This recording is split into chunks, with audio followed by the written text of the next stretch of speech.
이재명 대표와 검찰이 조금 전 신문을 마쳤다고 합니다. 오전 10시에 심사가 시작됐으니 약 9시간 20분 만입니다.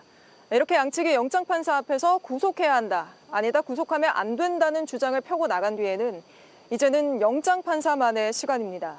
법정에서 직접 들은 양측의 주장과 제출된 증거 등을 종합적으로 검토해 영장 청구서 윗단의 발부와 기각, 둘 중 한 곳에 도장을 찍는데 그때까지 이재명 대표는 서울구치소에서 대기하게 됩니다. 만약 영장판사의 도장이 발부에 찍히면 이 대표는 그대로 구치소에 수감되고 기각에 찍히면 바로 나오게 됩니다. 법원의 판단은 오늘 자정을 넘겨 내일 새벽에야 나올 걸로 예상되는데 법원을 취재하는 여도현 기자와 함께 짚어보겠습니다. 자, 여도현 기자. 지금 여도현 기자 이쪽으로 들어오시죠. 네, 오늘 하루 종일 여도현 기자가 이 법원 안팎을 오가면서 취재를 했는데요.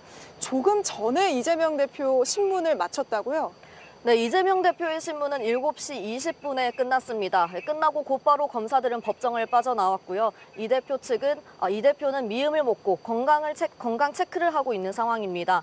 9시간 넘게 지금 신문을 받았는데요. 지난해 12월 서훈 전 청와대 국가안보실장이 10시간 넘게 심사를 받았고 지금 두 번째로 긴 심사 시간이었습니다. 네, 그러면 지금 신문을 마치고 바로 나오지는 못하겠네요. 미음을 먹고 있다고 하면.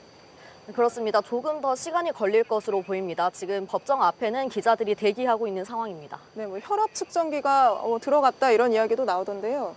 네, 오늘 법정 앞에는 계속 사복을 입은 의료진이 대기하고 있었는데요. 심사가 끝난 다음에 미음을 먹고 건강 체크를 하고 나온다고 합니다. 네, 아무래도 이렇게 단식을 하는 도중에 또 영장심사, 그러니까 단식을 끝내고 조금 지나지 않은 상황에서 이렇게 영장심사를 받게 된 건 또 이번이 처음이라 여러 가지 새로운 풍경이 좀 보이는 것 같습니다. 오늘 영장신문 법정 안에서는 어떤 게 좀 쟁점이 됐습니까?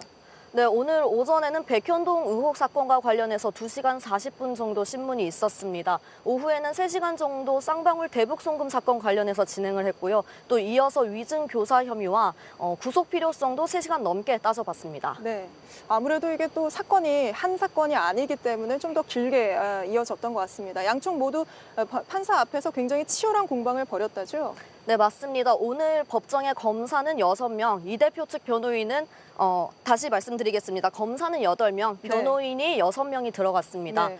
판사가 검찰의 주장을 듣고 이 대표 측이 즉각 반박하는 식으로 진행을 했는데요. 이 범죄 성립이 안 된다던가 검찰이 제시한 증거를 반박하는 식으로 자료를 만들어서 제시했습니다. 또 이 과정에서 이 대표가 직접 판사에게 변론을 하는 일도 있었습니다. 이 대표가 직접 이제 판사의 질문이나 이런 거에서 반론을 펼쳤다는 거죠? 맞습니다. 판사가 추가 질의를 하면 답변하는 식으로 진행했습니다. 어떤 부분에 대해서 좀 직접 그렇게 반론을 했는지도 혹시 취재된 게 있습니까?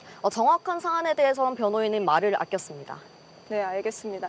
국회에서 이제까지 체포 동의안이 이제 넘어온 적이 꽤 있잖아요. 그때마다 뭐 사건마다는 당연히 다르겠지만 법원의 판단은 어떻습니까? 네, 1987년 이후 국회에서 체포 동의안이 가결된 10명의 의원 중에 2건만 기각이 있었습니다. 다만 지금 사안이 모두 다르기 때문에 이 통계만으로 오늘의 상황을 예단하기는 어렵습니다. 네, 이것도 마찬가지로 예단하기는 어렵겠지만 결론이 오늘 몇 시쯤 나올 걸로 예상이 됩니까? 결론은 오늘 밤 늦게나 내일 새벽에 나올 것으로 보입니다. 신문이 끝나고 나면 판사들은 통상 양측 주장을 다시 한번 검토를 하는데요. 네. 오늘은 양측 주장이 크게 엇갈린 만큼 이 결론이 나오는데도 더 오래 걸릴 것으로 예상됩니다. 네, 신문 자체도 뭐 지금 끝났으니까 아마 오늘 자정은 무조건 넘기겠죠? 네, 그런 관측이 큽니다. 네, 알겠습니다. 여도현 기자와 여기까지 한번 짚어보겠습니다. 안녕하세요. 뉴스룸 앵커 한민용입니다. 오늘도 JTBC 뉴스룸을 시청해주신 여러분 고맙습니다. 오늘 저녁에도 뉴스의 현장에서 찾아뵙겠습니다.